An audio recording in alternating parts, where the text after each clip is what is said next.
Muchas gracias, Miguel.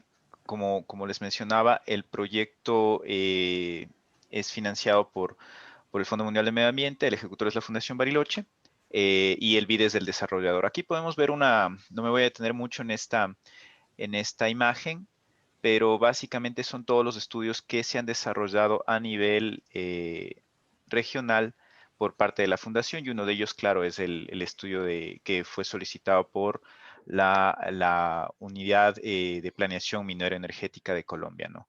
¿Cuál era su idea con respecto a esta solicitud de asistencia técnica? Pues realizar la evaluación de sistemas solares fotovoltaicos aislados, lecciones aprendidas, esquemas de sostenibilidad en las zonas no interconectadas de Colombia con el fin justamente de mejorar su aproximación para todos los aspectos que incluyen la mejora de la construcción de las políticas y planes para el acceso a la energía en Colombia, ¿no? Todo esto en el sentido de conseguir el cumplimiento de los objetivos de desarrollo sostenible, principalmente en este caso en acceso a energía. Claro, hay muchos transversales, pero este era el objetivo principal. En sí, el estudio, pues, ha contado aquí les redacto más o menos los productos. No está el producto 1, que básicamente es el plan de trabajo, que era la presentación del plan de trabajo por parte de la firma consultora, pero básicamente la idea se centró en identificar 8 comunidades a través de un proceso de selección. La idea, pues, en su inicio fue realizar las visitas en campo para poder conocer la realidad, realizar los análisis técnicos, los análisis sociales, pero realmente este proyecto arrancó a inicios de este 2020 y en la mitad nos topamos con lo que ya es conocido por todos, las restricciones de movilidad que ocasionó la pandemia y pues esto complicó de alguna forma todo este tipo de visitas. Hubo que hacer algunos cambios en el camino, y tocó usar mucha de la tecnología justamente sobre telecomunicaciones para poder en algunos de los casos hacer todo este estudio de cierta manera de forma remota, ¿no? Entonces, si bien por un lado no pudimos conseguir por todo este tema las visitas y en sí el contar con esa información de primera mano, pero se utilizaron herramientas para poder conseguir otro tipo de resultados a través de ellas, ¿no? Bueno, en cuanto a los otros productos, pues la idea es fue hacer un análisis de estos proyectos, también compararlos de alguna manera con lecciones aprendidas de proyectos a nivel internacional. Y en este caso también, pues la idea era dejarle un producto al IPSA, a la UME, que sea una especie de, no lo llamemos manual, pero sí un documento de evaluación técnica para sistemas fotovoltaicos que estén en los proyectos, tanto para la recepción como para la parte de instalaciones, ¿no? Finalmente, interesante también que durante todo este proceso del desarrollo del estudio durante la pandemia, pues les pedimos a los consultores que nos puedan redactar un poco las acciones de cómo tuvieron que afrontar toda esta realización de este estudio a pesar de estas restricciones.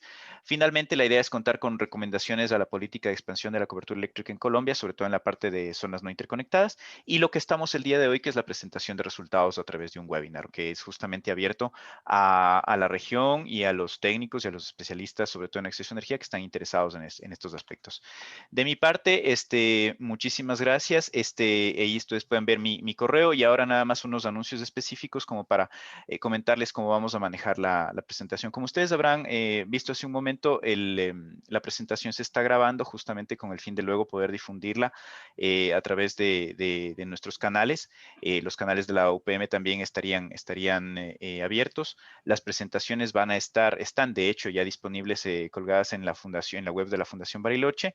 Luego lo van a poder ver les puedo poner en el chat los links. Y nada más unas pequeñas reglas, les agradecería poner los micrófonos en silencio mientras están haciendo las presentaciones por parte de los consultores de la Universidad Politécnica de Madrid, así como también cualquier consulta que tengan, por favor les pido lo puedan poner en el chat para irlas luego desarrollando. Vamos a tener en la agenda una presentación extendida de más o menos unos 35-40 minutos por parte de los consultores. Luego una presentación corta por parte de la UVME y el IPSE, un poco comentando cuáles han sido las expectativas que se han resuelto con este estudio, y el restante tiempo que nos quedaría para la hora de este webinar, pues lo destinaríamos a resolver las preguntas que ustedes muy gentilmente nos han colocado por ahí. De mi parte, bienvenidos, y le doy la palabra a Miguel como para que pueda arrancar con la parte de los contenidos. Miguel, por favor, detengo mi pantalla y bueno, puedes comenzar. Muchas gracias, Renato. Pues vamos a arrancar con la presentación de esta consultoría. Un momento, a ver si todavía... Ahora está. Gracias, Renato, porque tu presentación me va a permitir ahorrar un poquito de tiempo en el que así seremos un poquito más eficientes. Esta presentación la ha realizado un equipo de la Universidad Politécnica de Madrid, que coordino yo. Yo soy profesor de la Universidad Politécnica de Madrid, doctor e ingeniero, especializado en electrificación rural, pues desde que terminé la carrera, desde el año 85. Esta es la agenda de la presentación. Entonces, mis compañeras de equipo van a irse presentando cuando entren en los capítulos que van a presentar ellas. Yo voy a presentar la introducción y cerraré con las conclusiones. Los objetivos de la consultoría ya los ha contado perfectamente Renato, así que voy directamente ya a los aspectos de metodología. Hemos desarrollado esta consultoría a partir de datos, información secundaria de proyectos de electrificación rural que nos han facilitado tanto UVME como IPSE, además de lo que hemos conseguido nosotros encontrar en revistas de interpares y en Internet. Como consecuencia de la COVID, que alguna mencionaré ahora, pues básicamente el trabajo de campo lo hemos sustituido por entrevistas, y hemos hecho un análisis comparado con los proyectos internacionales de la región que considerábamos con un grado de éxito importante para analizar qué lecciones se podían aprender e implementar en la electrificación rural en Colombia. La pandemia de todos conocidos pues nos ha obligado a cambiar el alcance, sobre todo a cambiar la metodología inicial. Entonces la hemos suplido por una gran cantidad de entrevistas, tanto a actores en Colombia como a algunos actores responsables de los casos internacionales que estamos citando. Tuvimos además la suerte de que la Superintendencia de Servicios Públicos Domiciliarios organizara una jornada justamente sobre los problemas en las zonas no interconectadas, que nos resultó muy instructiva. El contexto en Latinoamérica tiene aspectos que merecen la pena destacar respecto a otras regiones del planeta que todavía están también con un nivel de acceso a los servicios básicos de energía eléctrica deficitarios. El primer hecho, esto ya no es propio de Latinoamérica, sino reconocido a todos los niveles, es que la tecnología renovable aislada es una muy buena solución, ya competitiva económicamente, para dar servicios en las zonas no interconectadas. La peculiaridad de Latinoamérica es que la población que no tiene acceso es población extraordinariamente dispersa, de muy difícil acceso, en general además con niveles económicos muy bajos. El tanto por ciento de personas que no tienen acceso es muy bajo, en realidad solo del 3%. Sin embargo, cuando esto se pasa a números de personas, y en la gráfica pueden ver las cifras de los respectivas a los países que hemos analizado, además de Colombia, pues las cifras son claramente impresionantes todavía. Y como se está procediendo, todas las intervenciones de electrificación rural están fuertemente basadas en la capacidad de la administración pública para financiar, subvencionar o similares. En cuanto a la peculiaridad de Colombia, sí cito el hecho de que aún hay prácticamente 1.200.000 personas sin acceso a la electricidad en zonas no interconectadas y que se corresponden con estas características que mencionaba antes de difícil acceso. Colombia ha desarrollado un marco regulatorio para dar solución a la electrificación en estas zonas muy completo. Se tratan prácticamente todos los aspectos, aunque sí que hemos detectado algunos problemas en su aplicación, particularmente del marco tarifario. Se cuenta con muy diferentes fuentes de financiación, aunque nosotros nos hemos focalizado, porque era el objeto de la consultoría, en los fondos FACNI e IPSE, y por dar una cifra indicativa, pues eso, hay del orden de 13.000 instalaciones fotovoltaicas aisladas individuales y aún para este año se espera completarlas con 5.000 instalaciones todavía más. Es decir, que el número de instalaciones es muy, muy importante y un hecho que aparecerá como un elemento diferenciado respecto a lo que se está haciendo en otras zonas de Latinoamérica es que son instalaciones relativamente grandes o con una capacidad energética superior a los promedios que se están instalando para la población rural. Y doy paso a mi compañera Tatiana para que les presente los casos de estudio en Colombia. Gracias, Tatiana. Gracias, Miguel. Bueno, buenos días a todos y a todas. Mi nombre es Tatiana Vázquez. Soy ingeniera eléctrica y tengo una maestría en energía solar fotovoltaica de la UPM. Los casos de estudio que analizamos en este...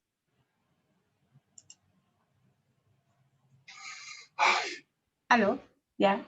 Comprenden estos casos de estudio, parten de una base de datos que nos entrega IPSE, los cuales se encuentran localizados en diferentes departamentos del país. Analizamos estos casos basados en su ubicación, en su población y en sus topologías. Siguiente. Entonces, tenemos dos topologías que analizamos. Uno son los sistemas fotovoltaicos individuales. Estos son los que corresponden a cada vivienda. Y otros son las mini redes que posteriormente les explicaré la topología. Los individuales se localizan en el municipio de Aguachica, en el departamento de Cesar, en el municipio de Cartagena del Chairá, departamento de Caquetá, y en el municipio de Candí, departamento de Chocó, mientras que las mini redes se encuentran en las islas en el departamento de Bolívar. Las islas que analizamos son el islote de Santa Cruz, Isla Fuerte e Isla Múcura. Todos los sistemas fotovoltaicos individuales se instalaron en el año 2016, mientras que las mini redes en el año 2015. Se caracterizan por ser zonas de difícil acceso, son zonas montañosas o con acceso por vía marítima o vía fluvial. La financiación pública de todos estos proyectos ha sido con recursos del IPSE. Adicionalmente, se caracteriza por ser localidades con necesidades básicas insatisfechas superiores al 32%. Además, el recurso solar es variado en todas estas locaciones, entre un 3,5 y 5 kilovatios hora metro cuadrado día, y estos proyectos fueron formulados con el fin de beneficiar cerca de 996 usuarios. Ahora bien, si miramos los casos individuales, fotovoltaicos individuales, se basan en una topología sencilla, en un generador solar que oscila entre los 470 y 750 vatios pico, un controlador de carga, un inversor entre 600 y 1200 vatios y un banco de baterías entre 200 y 500 amperios hora. En la parte derecha pueden observar algunos cuadros eléctricos que corresponden al municipio de Aguachica y al municipio de Titiza. Todos estos sistemas entregan alrededor entre 3 y 4 horas de servicio. No cuentan con medidor de energía y falta actualmente la asignación formal de la administración, operación y mantenimiento. Adicionalmente, no tienen subsidios por energía. También es de destacar que, por ejemplo, en el caso de Titiza, se le instalaron las instalaciones internas junto con el proyecto de energía solar. Por otro lado, vemos los casos de mini redes que, como les digo, comprende una topología diferente. En estas mini redes híbridas tenemos dos fuentes de energía. Una es el generador solar y el otro es el generador térmico. Adicionalmente, tenemos un respaldo en baterías con sus inversores de baterías. Estos tamaños van de acuerdo a la demanda de cada isla. Encontramos entre 43, que es la más pequeña, que es Isla Múcura, hasta 123, que es Isla Fuerte.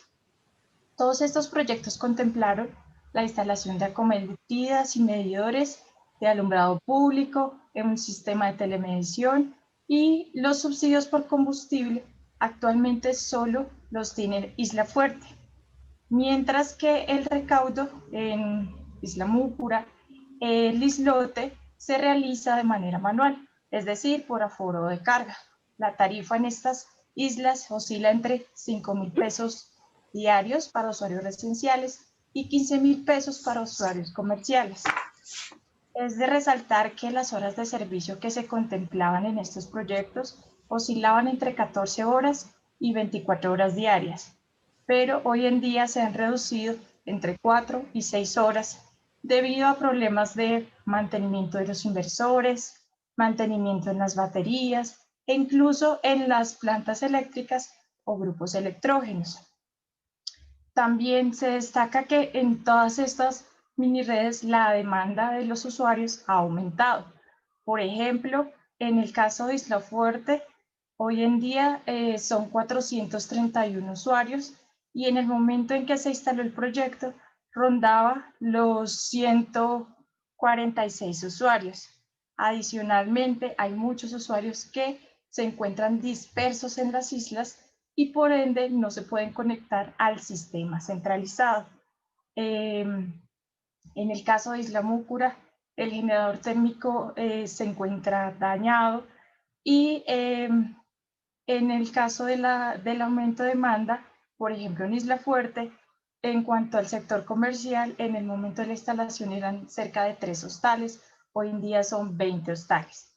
A pesar de todos estos inconvenientes, se destaca en la población una gran cohesión social para poder mitigar todas estas barreras que se han encontrado. No obstante, es de resaltar el mejoramiento de la calidad de vida de estas regiones, en que ya pueden refrigerar sus alimentos, pueden tener acceso a las telecomunicaciones y mejorar la educación de las personas e incluso también fomentar pequeños emprendimientos de las mujeres. Luego de evaluar estos casos, resumimos todos los parámetros en una matriz DAF, es decir, debilidades, amenazas, fortalezas y oportunidades. Dentro de las primeras debilidades tenemos la falta de la OM en los proyectos, en que las soluciones técnicas a veces difieren con las necesidades del usuario, es decir, a veces tenemos más energía de la que necesitamos o por el contrario tenemos menos energía de la requerida. El uso ineficiente de la energía lo vemos en el uso de electrodomésticos antiguos, en que a veces las instalaciones internas no tienen interruptores para la iluminación y adicionalmente en las amenazas encontramos que la más grande es la ausencia de la aplicación de los subsidios de energía, un débil seguimiento al desempeño de estos sistemas fotovoltaicos por parte de las entidades públicas y sobre todo la falta de cultura de pago en estas regiones. Asimismo, la falta de capacitación de eficiencia energética en la población es una amenaza muy grande. Sin embargo, también tenemos fortalezas en estos proyectos, como es la disponibilidad del recurso solar en todo el territorio, es el gran impulso que ha hecho el Estado en llevar proyectos de energías renovables a las zonas no interconectadas, el fomento a la inversión de estos proyectos renovables con fondos públicos y el liderazgo de consejos comunitarios conformados por mujeres, especialmente en el departamento del Chocó. De otro lado, tenemos que varias oportunidades en estos casos. Principalmente son mejorar la interacción entre las entidades públicas, las prestadoras del servicio y a su vez con los usuarios. Unificar la información de todas las entidades públicas que hacen parte del desarrollo de proyectos de electrificación rural y asimismo la capacitación a la población para crear una cultura de pago. Y finalmente, una tarifa conforme al contexto, es decir, que se ajusta a los ingresos de los usuarios, a los costos de operación y mantenimiento en todas estas localidades. Y a su vez, toda esta matriz DAFO la llevamos en un resumen para poder determinar ciertas acciones puntuales que contribuyan a los objetivos del desarrollo sostenible. Como se observa, los grandes retos están en la gestión de los proyectos principalmente, sobre todo en la parte de sostenibilidad.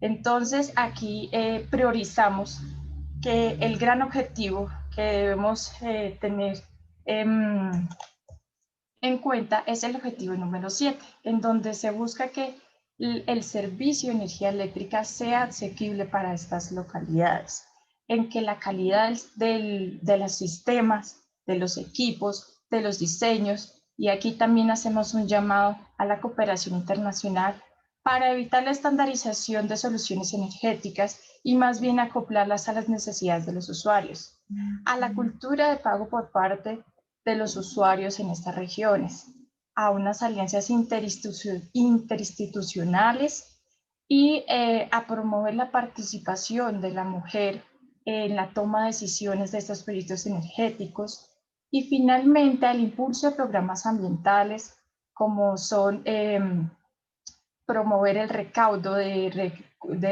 residuos peligrosos como son las baterías o el reemplazo de electrodomésticos más eficientes.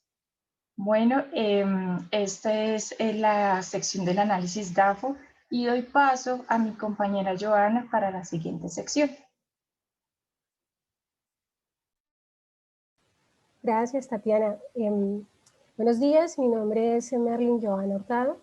Soy ingeniera agrícola con maestría en estrategias y tecnologías para el desarrollo y adelanto un máster en la aplicación de la ciencia de los datos en la investigación multidisciplinaria. Mi especialidad en esta evaluación es el trabajo con diferentes comunidades rurales y pueblos étnicos en proyectos de innovación social para el desarrollo rural. En esta parte voy a presentar las lecciones aprendidas encontradas en el estudio. La primera lección es la participación activa de las personas líderes y de las organizaciones comunitarias. En los proyectos donde se involucraron las organizaciones comunitarias en actividades como la selección de las familias, la coordinación de actividades, el seguimiento de las instalaciones, las familias tienen un mayor compromiso en el cuidado de los equipos y en la búsqueda de soluciones a los problemas. La segunda lección es la comunicación horizontal y transparente. En los proyectos donde se dio este tipo de comunicación entre el gobierno, las entidades que diseñaron e instalaron y la comunidad, se logró generar una confianza que sirvió para conciliar y lograr compromisos. La tercera lección es pasar del diseño tradicional de proyectos a la co-creación con la comunidad.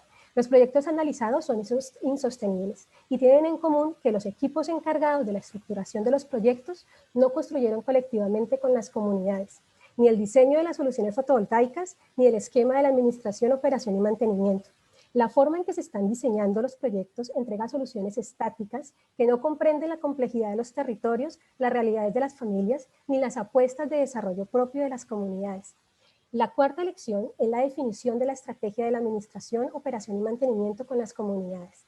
Los proyectos analizados presentan actas con compromisos entre los actores para asegurar la OM, pero los compromisos se quedaron en el papel, no se cumplen. Algunos casos las comunidades no los conocen, ni tampoco conocen la estrategia de la administración, operación y mantenimiento presentada para la aprobación.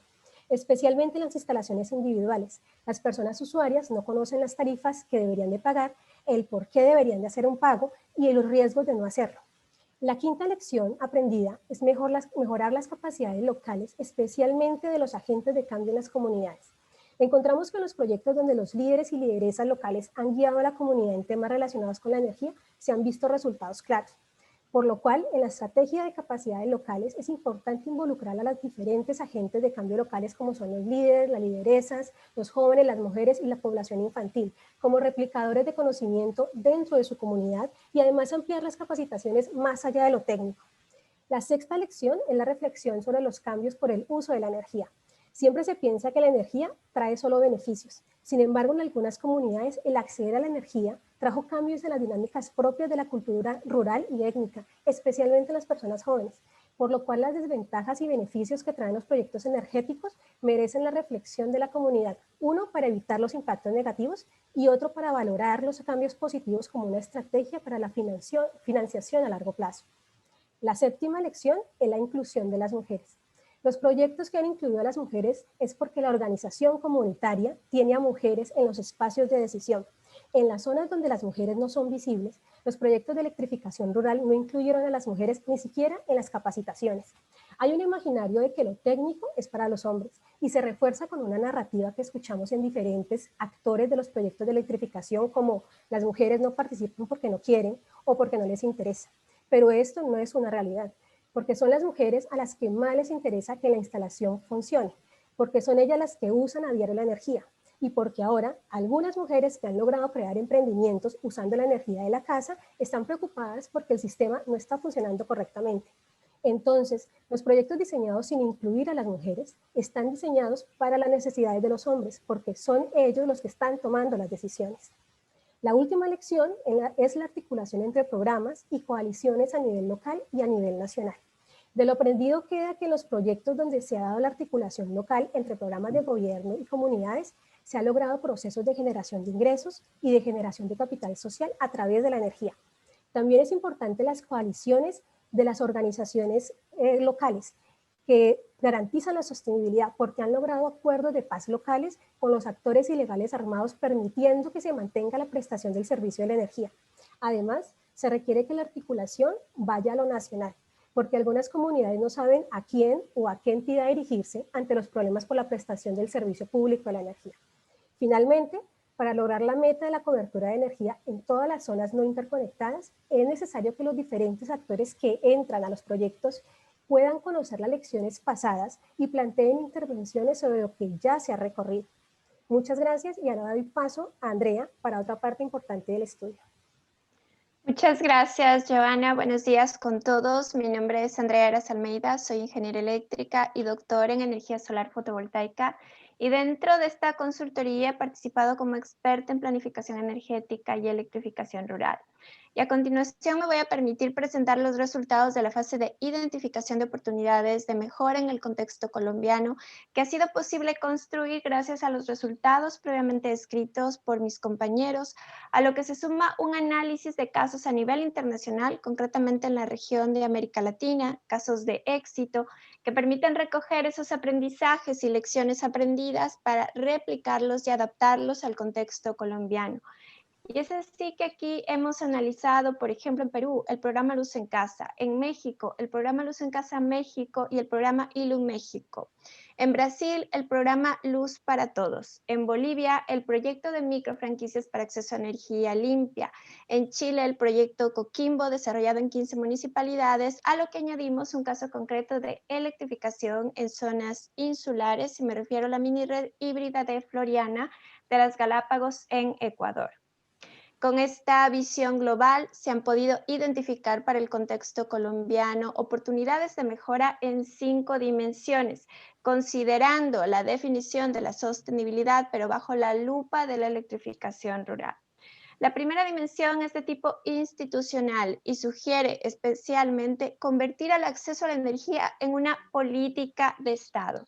En otras palabras, generar una ley, promulgar una ley concreta de acceso a la energía, ya que se ha visto que a nivel internacional una ley de este tipo promueve la eficiencia de las instituciones, como la eficiencia desde la fase del diseño hasta el monitoreo de los proyectos.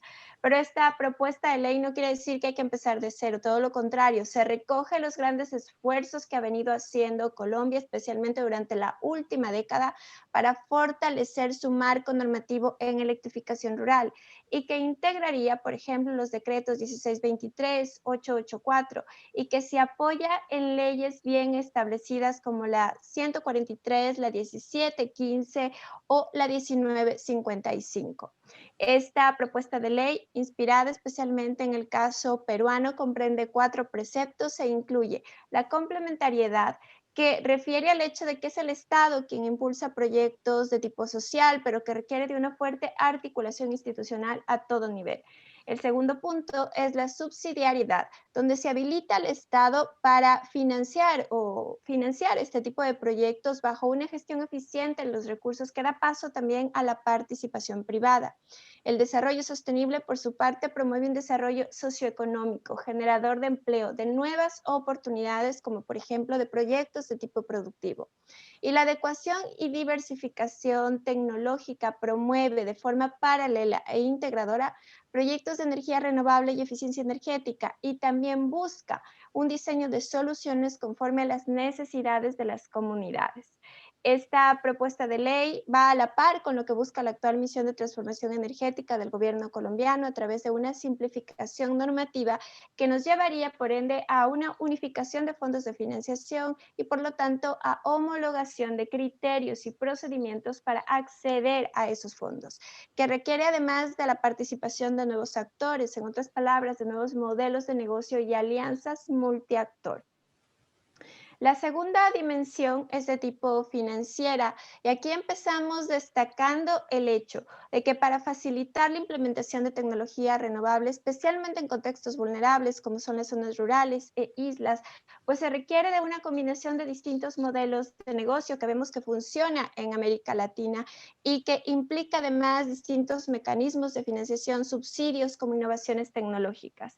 Por eso es que empezamos sugiriendo la adopción de un modelo de negocio basado en empresas de servicios de energía que son posibles en un mercado regulado y participativo, como lo es el caso colombiano, y que se acompaña también de fondos de compensación social, que actualmente se aplican en el caso colombiano y que se requieren o que requieren ser unificados, como lo sugiere nuevamente la misión de transformación energética, con la diferencia de que sí financiaría desde la inversión inicial de los proyectos hasta la operación y mantenimiento de los sistemas, dando paso al diseño y aplicación de tarifas reguladas que implique a su vez subsidios cruzados para asegurar la asequibilidad del servicio eléctrico.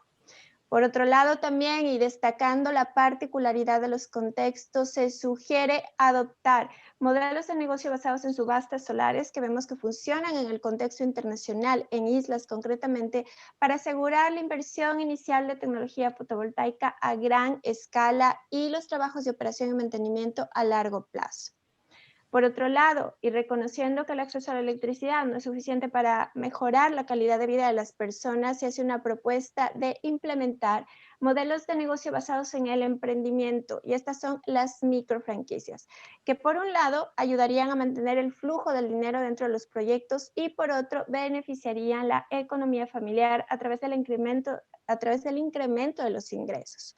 Otro modelo de negocio es el Pay as you go, que se posiciona aquí como una alternativa potencial para mejorar la eficiencia en los trabajos de mantenimiento y cobro de cuotas.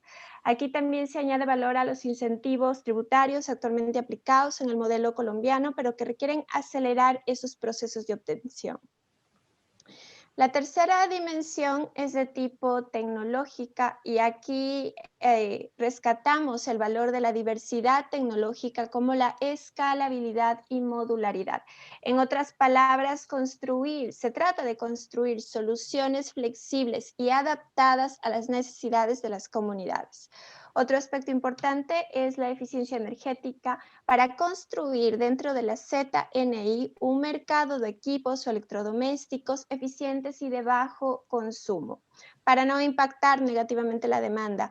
Un gran ejemplo de ello es lo que se está haciendo en los departamentos de Córdoba, de Bolívar, a través de la implementación de un programa de sustitución de equipos de refrigeración en el entorno, en el sector residencial, y que se puede replicar también dentro de la ZNI. Otro aspecto clave es la calidad técnica, el aseguramiento de la calidad técnica de los equipos durante toda su vida útil mediante la aplicación de estándares internacionales de adopción al contexto colombiano. Y por otro lado, también esta calidad técnica se relaciona con la aceptación social de la tecnología dentro de las comunidades, a lo que se añade la importancia de incluir dentro del diseño de los proyectos las instalaciones internas para asegurar un adecuado funcionamiento de los sistemas de generación. Y finalmente, otro aspecto que ya ha sido mencionado durante esta presentación tiene que ver con el aseguramiento de los trabajos de operación y mantenimiento, donde destaca nuevamente el papel de las microfranquicias por esa cercanía que permite construir entre los promotores, operadores de red y personas usuarias, ya que se ubican dentro de las comunidades. Estas microfranquicias ayudarían a asegurar los trabajos de reparación y de mantenimiento de los equipos. La cuarta dimensión es de tipo socioeconómica y aquí empezamos destacando la importancia de las estrategias bottom-up. En otras palabras, las estrategias bottom-up son más importantes que nunca. Y esto nos lleva a ver la participación comunitaria, el enfoque de género, reconociendo a la población como un agente activo de cambio, especialmente a las mujeres por su rol de liderazgo dentro de proyectos de tipo social.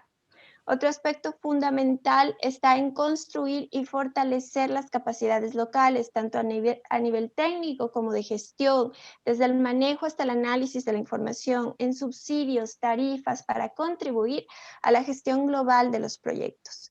Se necesitan nuevas oportunidades de empleo. Nuevamente rescatamos el valor de las microfranquicias, que aunque en la misión de transformación energética se mencionan nada más como un modelo de distribución, en realidad se ha demostrado en América Latina que tiene un fondo transformador, que da a su paso también a la creación de redes comunitarias y favorece especialmente el empoderamiento de la mujer. Se necesita también dentro de las comunidades generar una cultura de pago a través de campañas de concienciación y socialización, como asegurar la asequibilidad del servicio eléctrico. Y la última dimensión, que es de tipo ambiental y recoge aspectos que ya hemos mencionado anteriormente, como la calidad técnica, la eficiencia energética, donde se añade también la disposición final de equipos a aquellos que ya han cumplido, han llegado a su vida útil o que lamentablemente no han recibido un adecuado mantenimiento, aspectos que se integran dentro de estrategias de economía circular. Y por otro lado, y un factor de mucho interés, es incluir dentro de los compromisos internacionales de lucha contra el cambio climático, dentro de las políticas climáticas, es decir, las NDCs, los objetivos de acceso a la energía como una oportunidad para acceder a nuevas fuentes de financiación, tal como se está haciendo ya en el contexto internacional. En otras palabras, en realidad el modelo colombiano se enfrenta ante un gran reto para incluir este enfoque holístico que estamos sugiriendo dentro de su política pública, dentro de su política de acceso a la energía, para hablar de una sostenibilidad a largo plazo, que requiere sobre todo de una innovación incremental a todo nivel, a nivel tecnológico, social, económico, ambiental, organizativo y de financiación. Y en este marco doy paso nuevamente a mi compañera Joana. Muchas gracias. Gracias, Andrea. Hola nuevamente. Esta es la última parte del estudio y aquí presentamos las recomendaciones a los lineamientos de la política pública. Estas recomendaciones se plantean teniendo en cuenta los siguientes puntos. 1, los resultados que acabamos de presentar. 2, la complejidad del contexto de la ZNI en Colombia, especialmente porque las comunidades ubicadas en estos territorios han sufrido daños por el impacto, por el conflicto armado más largo de la historia y porque después del acuerdo de paz aún existen actores ilegales y criminales controlando sus territorios. 3, se tiene en cuenta la multidimensionalidad de la vida campesina y comunitaria. 4, los aportes de las organizaciones de la sociedad civil a las políticas de desarrollo rural. Y 5, tenemos en cuenta la normatividad, regulaciones, planes y avances en la política pública de acceso a la energía que tiene el Gobierno Nacional y los estudios del Ministerio de Minas y Energía. La primera parte, presentamos los lineamientos estructurales. En esto planteamos una acción a corto plazo, que es la creación de la política pública, y de largo aliento una ley nacional que la soporte, con el fin de integrar toda la normativa, regulaciones, fondos que ya están, pero que se encuentran dispersos. Esto con el fin de facilitar que agentes prestadores del servicio, ya sean privados, públicos o comunitarios, entren y presten un servicio sostenible. Si bien existen leyes que soportan la prestación del servicio público de energía en las zonas no interconectadas, se debe afinar detalles que permitan que las soluciones de la energía rural respondan a las necesidades de las comunidades y a movilizar diferentes actores, recursos y acciones hacia la sostenibilidad de los proyectos. La política pública debería elevarse a COMPES y declararse de importancia estratégica con el fin de asegurar los recursos necesarios para cubrir totalmente las zonas no interconectadas. Además, planteamos 3 enfoques. que debe tener la política pública. Uno es el enfoque basado en los derechos humanos, y esto lo planteamos por 3 razones. El acceso a la energía es un derecho fundamental, reconocido por la Constitución Política de Colombia. 2, lo firmado en el Acuerdo Final de Paz. Y 3, la recomendación que hace la Estrategia Nacional para la Garantía de los Derechos Humanos, de que todas las políticas públicas deben de incluir este enfoque. Los otros 2 enfoques que planteamos son el enfoque diferencial y territorial, porque se debe garantizar el acceso a la energía según las necesidades, diferencias y desarrollo propio de las comunidades. No es lo mismo implementar un proyecto en la ruralidad que en las islas, ni tampoco los proyectos de energización relacionados con proyectos productivos son iguales para las mujeres que para los hombres. Además, los lineamientos de la política pública deben de estar encaminados a la innovación tecnológica y a la innovación social, que iría de la mano con los esfuerzos que está haciendo el Departamento de Planeación Nacional de incorporar la innovación en las políticas públicas. El otro lineamiento estructural necesario es unificar la información que permita la trazabilidad de los proyectos, independiente de la financiación o de la entidad ejecutora, con información desagregada y de interés para la toma de decisiones. La segunda parte de lineamientos son los lineamientos estratégicos. Se recomienda la integración, y estos lineamientos estratégicos primero los planteamos para los planes. En esto recomendamos la integración de acciones hacia la sostenibilidad en el Plan Nacional de Electrificación Rural, integrando aspectos institucionales, tecnológicos, ambientales y financieros, que se mencionaron anteriormente como oportunidades de mejora, especialmente en el tema de cómo se están implementando los proyectos. Y para esto más adelante comentaremos cuáles son los lineamientos estratégicos para los proyectos. Otro lineamiento estratégico para los planes es incluir las acciones de empoderamiento de las mujeres. El PNER plantea una acción de capacitaciones dirigida a las mujeres. Sin embargo, se recomienda que esta acción trascienda a promover procesos que lleven al grupo de mujeres como colectivo a transformar realidades que viven a nivel local. Además, debería de incluir la difusión de los lineamientos de género construido por el Ministerio de Minas y Energía al personal técnico, a las entidades públicas y a las empresas privadas responsables de la operación de los proyectos a nivel local, con el fin de eliminar narrativas que siguen revictimizando y discriminando a las mujeres y a las niñas en las zonas no interconectadas. La otra recomendación a los planes es promover la articulación y las alianzas para desarrollar proyectos con enfoque territorial, diferencial e innovador. Y esto ya está estipulado desde el mismo Plan Nacional de Desarrollo. Lo que pasa es que no es fácil poner agendas en común y tampoco se debe pretender que un proyecto resuelva todos los problemas. Al contrario, es que esa articulación y estas alianzas locales sirvan para decidir cuáles son las prioridades, en qué se puede avanzar con el proyecto de electrificación sin perder la estrategia de desarrollo del territorio. Y el último lineamiento para los planes es el fortalecimiento de las capacidades. A nivel local, hacia habilidades que van más allá de lo técnico, que sean coherentes con la cultura y con los canales de comunicación que utilizan las comunidades, pero también ampliar ese fortalecimiento a capacidades a las capacidades del personal del nivel de gobierno y empresas para mejorar las habilidades en las metodologías de diseño participativo y co-creación, en la creación de empatía con las comunidades, en el uso del lenguaje inclusivo y de protocolos de trabajo con comunidades sobrevivientes de la violencia. Además, incidir en las entidades educativas para que incorporen las nuevas tecnologías energéticas y las metodologías de desarrollo de proyectos inclusivos e innovación social. La tercera parte de lineamientos que presentamos son los lineamientos estratégicos a los proyectos. El primer lineamiento es implementar la metodología de la co-creación y coproducción para garantizar la sostenibilidad de los proyectos.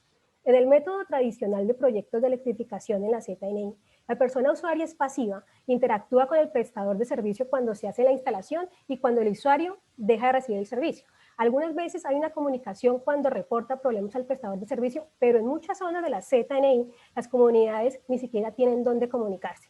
En este modelo no hay un aporte al valor del servicio y solo se mide el número de usuarios, en algunos casos, hasta el nivel de satisfacción.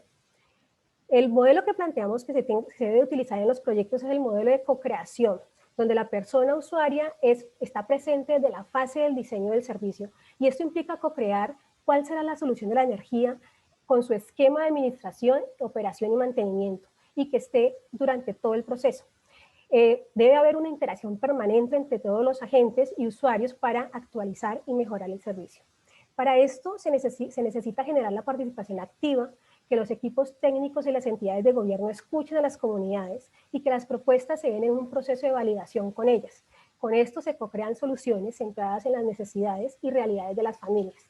Entonces, siguiendo con este planteamiento de la co-creación, el otro lineamiento que se plantea es permitir que se den diseños de soluciones técnicas flexibles que permitan que las comunidades puedan escalar a futuras demandas, pero también que permita el diseño de soluciones a menores demandas que las establecidas en la normatividad, porque algunas comunidades, por sus planes de vida, quieren instalaciones eléctricas de menor capacidad que lo establecido por la norma.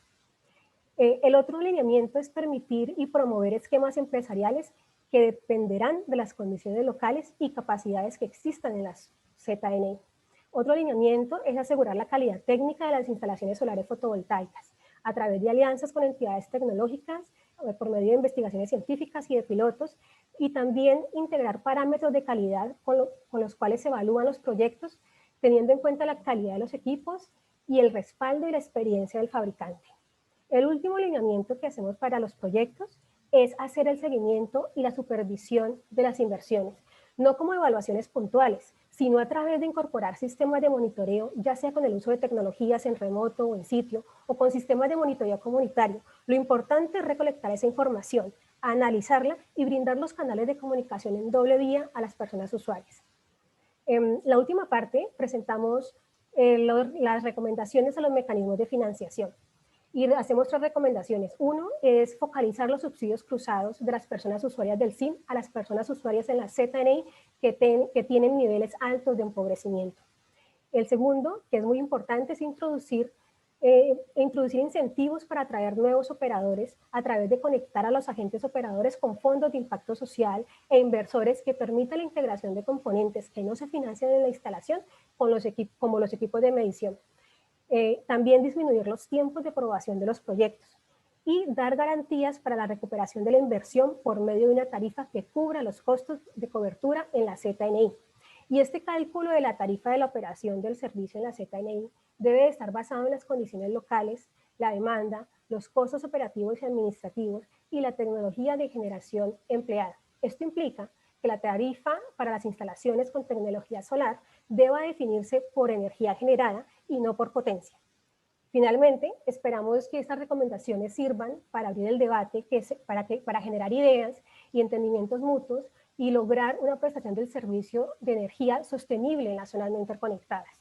Todo con el fin de lograr llegar a ese 3% de la población que todavía falta por cubrir y cumplir esto antes del 2030. Muchas gracias y doy paso a Miguel para cerrar la presentación. Gracias, Joana.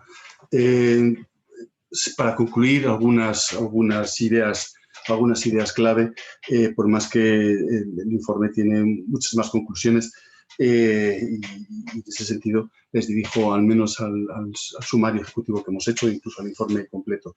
Nos parece importante incrementar la flexibilidad en la capacidad energética de las instalaciones fotovoltaicas. Las instalaciones que se están realizando con electrificación rural son de dimensiones sorprendentemente grandes para lo que se está haciendo en la región y la idea es muy buena, pero creo que todavía se podría mejorar en los alcances si se flexibilizara. Es fundamental asegurar la calidad de las instalaciones y esto tiene tanto una vertiente técnica que implica toda la cadena en lo que es más la ingeniería eléctrica, del diseño, la calidad de los equipos, cómo se realizan las instalaciones, pero también tienen incluye los aspectos de administración del servicio, de operación y mantenimiento, incluso para que el usuario entienda si su instalación es de calidad o no, es necesario que conozca cuáles son las limitaciones, qué es lo que puede esperar de la instalación. La co-creación de los proyectos, ya Joana ha resaltado bastante el hecho y lo consideramos un aspecto clave. Las personas usuarias a las que se dirige la electrificación rural, en muchos casos es la primera ocasión en que tienen un servicio que depende de la administración pública en general y no tienen la cultura de pago, que es importante desarrollarla. En el concepto de capacitación también es importante capacitar a los tomadores de decisión para que sean capaces de hacer un análisis crítico de los proyectos que se están presentando al detalle.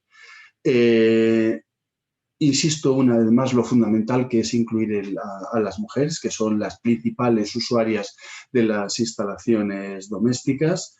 Y por último, resalto lo fundamental que es que el usuario se implique en la instalación. Y esto lo que quiere decir es que se haga responsable de satisfacer una tarifa que esté adaptada a los recursos.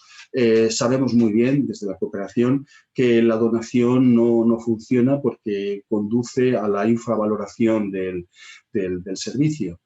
Y nada más, con esto les doy las gracias por la atención y para los que estén interesados en el informe final, pues bien pueden contactar o por la Fundación Bariloche o conmigo mismo, que con gusto se lo haremos llegar. Pues muchas gracias y cedo la palabra a Renato para continuar con la agenda.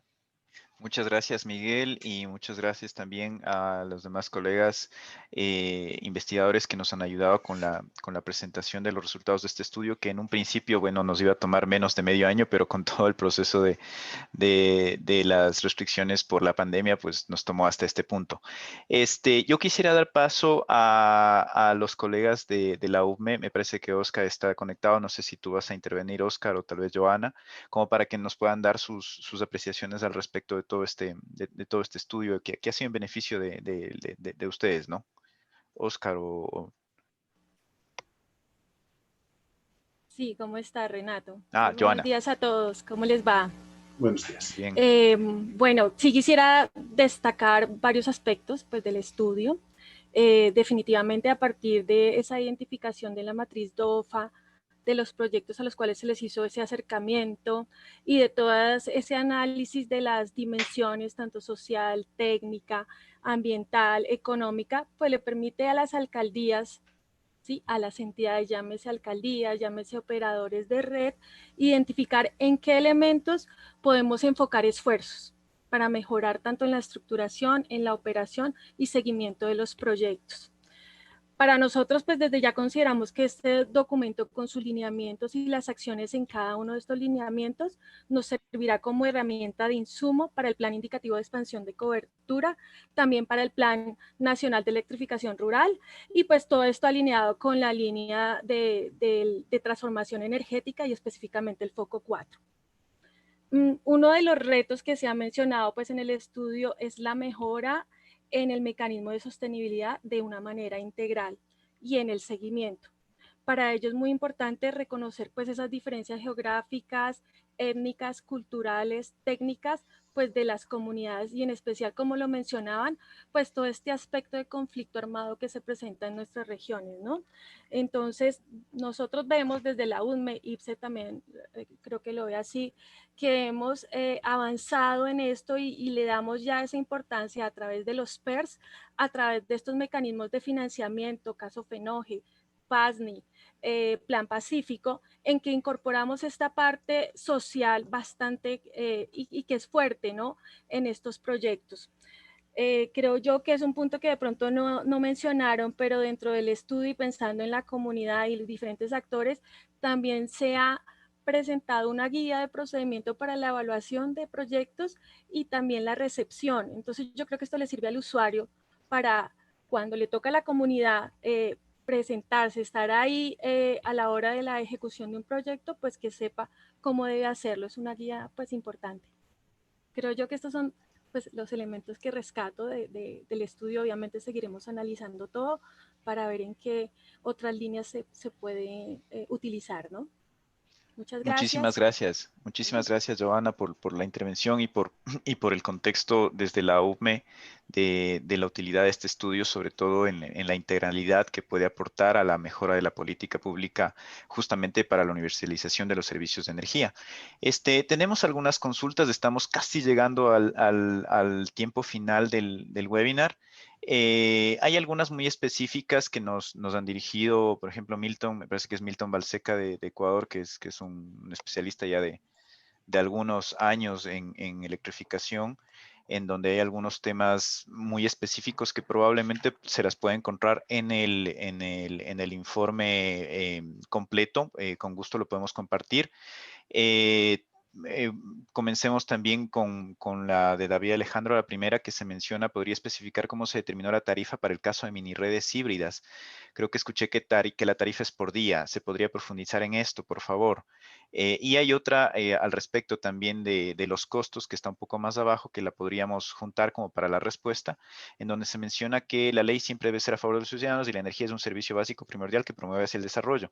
¿Por qué el costo siempre es elevado? Las tarifas, si somos productores de la energía, el costo debe ser más económico. Esto puede ser interesante responderlo como una primera consulta para luego ir con las de Milton de manera general y con las siguientes que están también, por favor.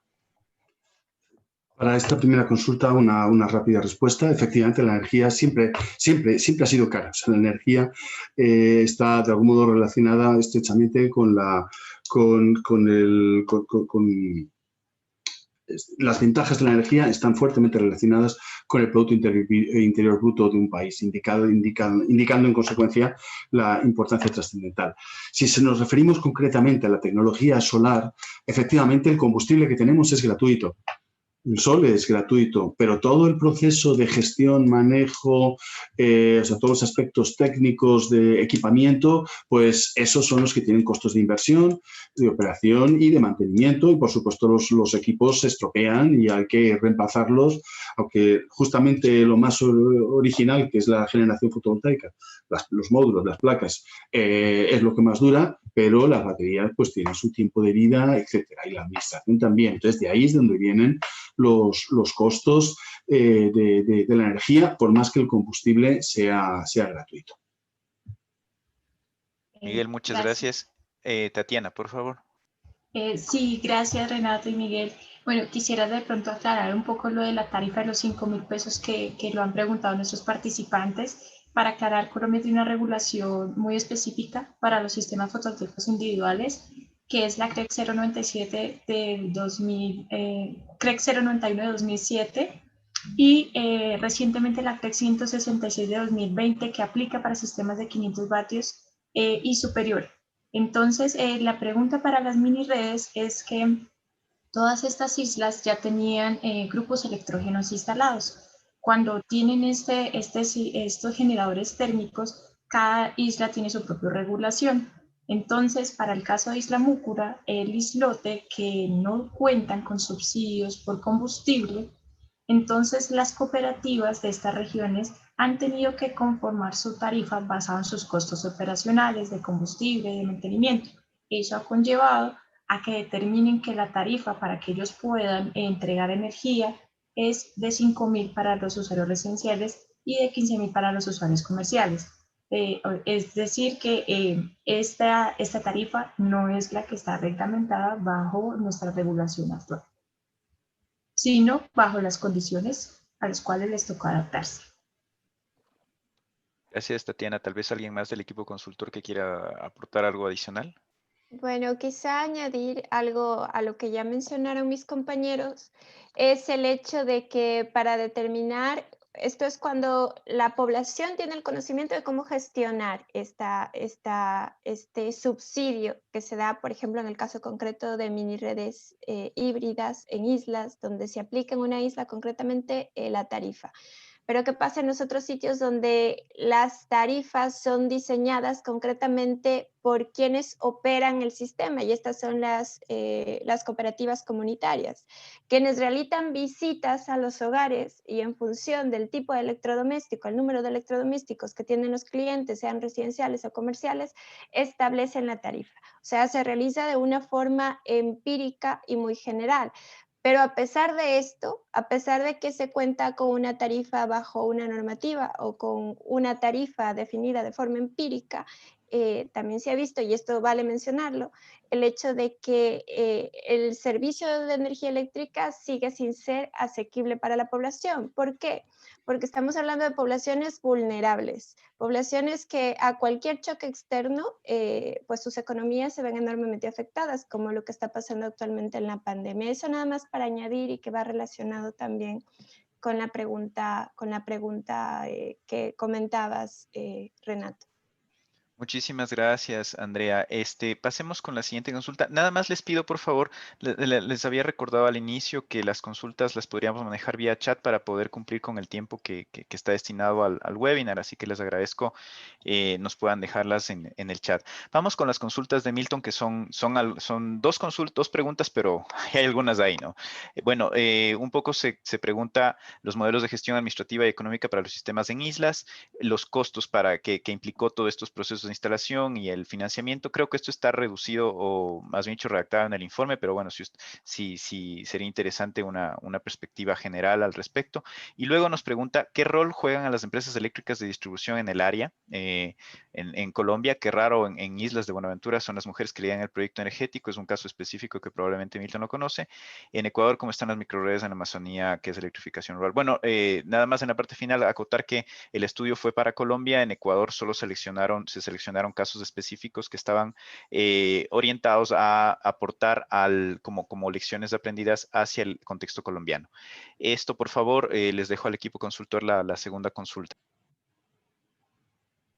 Tatiana, bueno, aquí quisiera aclarar, a diferencia por la pregunta o por acotar esto de empresas eléctricas, en Colombia funciona distinto. Entonces son los operadores de red, reciben ese nombre, quienes pueden asumir el papel de prestador de servicio público dentro de Colombia bajo la normativa.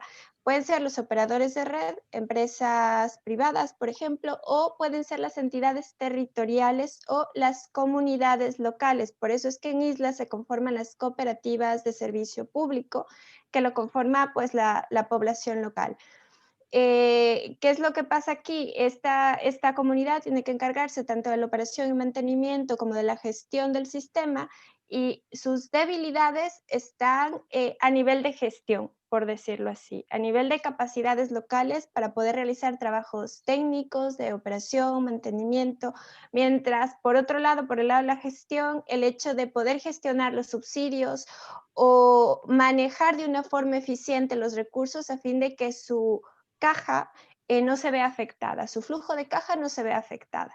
Entonces, la forma en que opera o el modelo de negocio es muy distinto. Aquí se lo hace a través de operadores de red, quienes pueden, no operadores de red, servicios públicos, quienes pueden a través de la normativa adquirir ese papel. Y no está limitado solamente a empresas eléctricas. Muchísimas gracias, Andrea. También, tal vez alguien más del equipo consultor.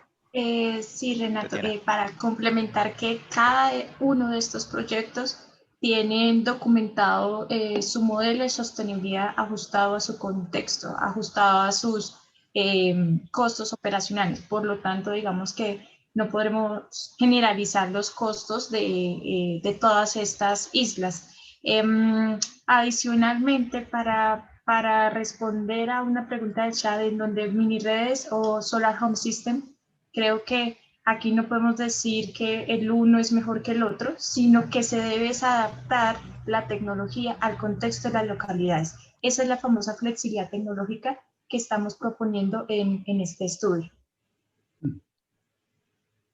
Muchísimas gracias, Tatiana. Justamente iba con esa consulta, pero bueno, ya la adelantaste, así que pues vamos muy bien.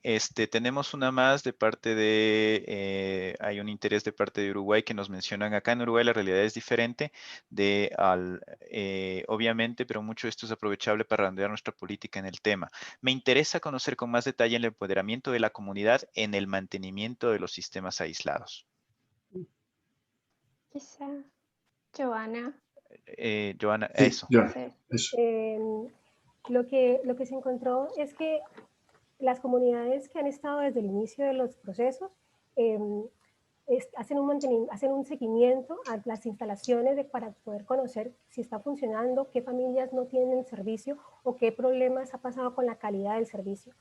Pero el problema de aquí es que no tienen las capacidades técnicas para resolver esos problemas.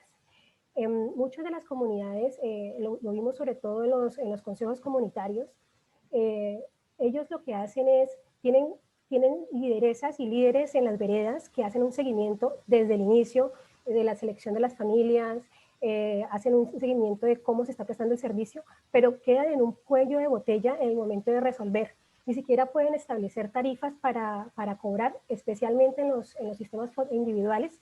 Sin embargo, eso es una oportunidad también para las empresas, que otros agentes que puedan llegar a resolver ese tema técnico, porque el que esté esa comunidad ejerciendo esa comunicación con la comunidad, entre la empresa y la comunidad, logra que todos los conflictos que se puedan presentar se disminuyan y logra que las comunidades puedan acceder o valoren también el servicio de la energía por medio de un pago. Gracias, Joana. Muchas gracias. Tenemos unas últimas 2 consultas. Bueno, nos consultan si es que no hay seguidores al sol. Bueno, en realidad dependería del estudio, del proyecto en específico, si es que se maneja ese tipo de temas, pero por lo general en sistemas... Está saliendo Leonela Barra. ¿De la iglesia? No. Perdón. Sí, les agradezco, por favor, poner en silencio los micrófonos de los participantes. Gracias. Como les comentaba, no se analizaron este tipo de sistemas. Probablemente en sistemas pequeños son demasiado costosos. Pero Renato, doy una respuesta rápida. Sí, doy una respuesta rápida porque cuando teníamos una tecnología fotovoltaica muy cara, entonces con un seguidor se puede incrementar la producción del orden de un 20 o un 30% anual. Entonces merecía la pena. El inconveniente, si es un único seguidor no es mucho problema, pero si estamos hablando de una central con seguidores, es que la densidad por hectárea de generación fotovoltaica que se puede poner es mucho más baja. Entonces, la tendencia actual es no utilizar seguidores porque sale más cara al final la generación eléctrica. Con todo, en Isla Fuerte sí que tiene 2 seguidores. No es el caso. Pero yo insisto que la tendencia actual es en centrales conectadas a la red eléctrica y todo esto es mucho más económico trabajar con sistemas fotovoltaicos estáticos. Sí, Miguel, muchísimas gracias. La respuesta. Y una última que nos consulta Wilmer Ochoa, nos dice: buen día, han resaltado el modelo de microfranquicias en modelo boliviano. ¿En el estudio existe alguna apreciación o recomendación en esta materia? ¿Algún detalle que puedan compartirnos, por favor? Y con esta pregunta estaríamos finalizando las respuestas de este pequeño espacio que abrimos, que nos hemos pasado un par de minutos.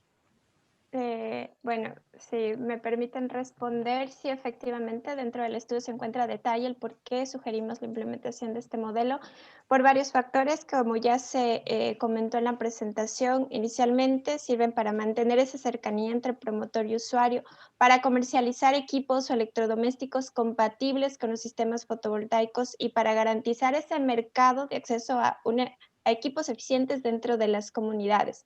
Por otro lado, favorecen el empoderamiento de la mujer. Eso se ha visto en el contexto de América Latina. ¿Qué pasa? Pasan de ser modelos familiares a modelos liderados por mujeres.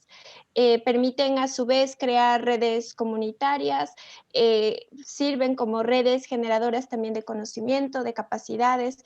En general, este tipo de modelo que se pensaba anteriormente o que se había diseñado anteriormente solo para cobrar cuotas, se ha ido transformando dentro de América Latina para potenciarse como una solución única, en realidad, de cómo implicar a la sociedad, que es algo que estamos buscando en electrificación rural, y mantener esa permanencia de los promotores del servicio, de las empresas que ofrecen el servicio dentro de las comunidades. Pues esto se puede hacer a través de las microfranquicias, y todo el detalle está dentro del informe completo. Gracias, Andrea. Bueno, esa sería la última consulta. Yo quisiera nada más darles la palabra a Miguel como líder del equipo para poder hacer unas últimas palabras de despedida y luego pues vamos cerrando el taller.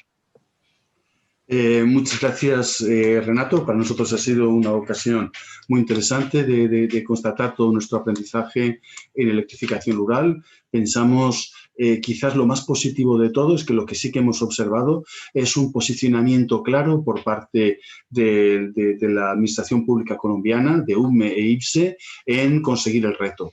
Entonces, bajo esa perspectiva, estoy seguro que en un plazo más breve que largo van a conseguir llevar electricidad a todos los puntos del país. Entonces, en ese sentido, enhorabuena por toda la energía que se está poniendo para alcanzar ese reto, y prueba de ello es la solicitud de este estudio. Gracias, Miguel. Y de mi parte, desde la Fundación Bariloche, les agradecemos a todos su interés en participar en este webinar que básicamente pretendía mostrar los resultados de este estudio que se hizo para Colombia y un análisis de algunos de los casos internacionales en los cuales se podía identificar algunas lecciones aprendidas. De nuestra parte, como les había comentado en el chat, quienes estén interesados en el resumen ejecutivo y en la presentación del día de hoy se encuentran cargadas en la página web de la Fundación Bariloche, en el proyecto Mecanismos y Redes de Transferencia de Tecnología Relacionada al Cambio Climático. Y bueno, muchísimas gracias a quienes nos han dejado los correos electrónicos, para quienes están interesados en el envío del informe completo, entiendo, los estaremos haciendo llegar. Finalmente, el video lo estaremos compartiendo en los próximos días, una vez pues que terminemos esto, lo descarguemos y lo subamos en nuestras plataformas. Muchísimas gracias a todos y tengan un buen día. Muchas gracias. Muchas gracias. Muchas gracias. Adiós. Hasta luego. Hasta luego. Gracias, hasta luego. Adiós.